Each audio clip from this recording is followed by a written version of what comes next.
Dans cet épisode d'Info Intox, nous allons décrypter l'itinéraire d'une fausse information qui a circulé en Côte d'Ivoire. Le 4 octobre 2018, des Ivoiriens reçoivent cette information. Un véhicule en provenance d'Adjamé chute du pont de Gaulle et tombe dans la lagune. Très vite, les réseaux sociaux s'emballent. L'accident serait très grave car il s'agirait d'un taxi collectif qui serait tombé du pont. En Côte d'Ivoire, on appelle les BACA ces taxis collectifs.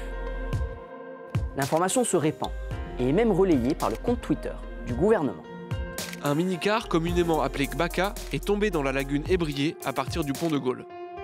Mais aussi par d'autres internautes, photos à l'appui, qui annoncent un bilan dramatique.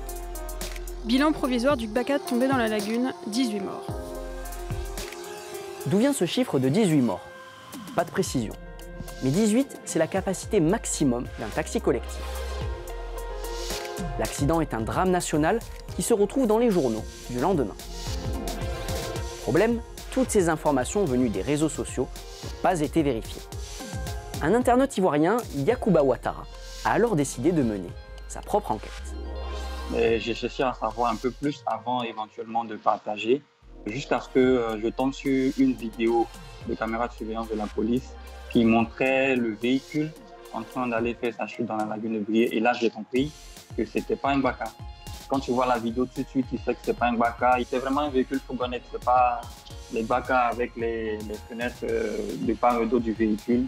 Et sur la page des sapeurs-pompiers, en fin de soirée, ils ont publié la photo de la fourgonnette qui avait chuté dans la lagune de Brié. C'était juste une fourgonnette, un véhicule utilitaire. Mais il y a quand même eu 2 morts. L'information qui a circulé faisant état d'un Gbaka qui était plein de 18 personnes qui étaient tombées dans la lagune de Brié. C'était une fausse information. Mais alors, pourquoi tout le monde a relayé l'information d'un taxi collectif à l'origine de cet accident? Yacouba Ouattara a sa petite idée. En général, ces genres d'accidents dramatiques-là sont du fait des Gbaka qui sont toujours accusés, à raison ou à tort, de conduire vraiment très mal dans la circulation. Le conseil que moi je donnerais pour éviter de se tromper et de relayer de fausses informations sur Internet, c'est simplement de partir à la source de l'information. La première chose, quand il s'agit d'accidents, c'est de vérifier sur la page des sapeurs-pompiers. Ce que Yacouba a fait, vous aussi, vous pouvez le faire.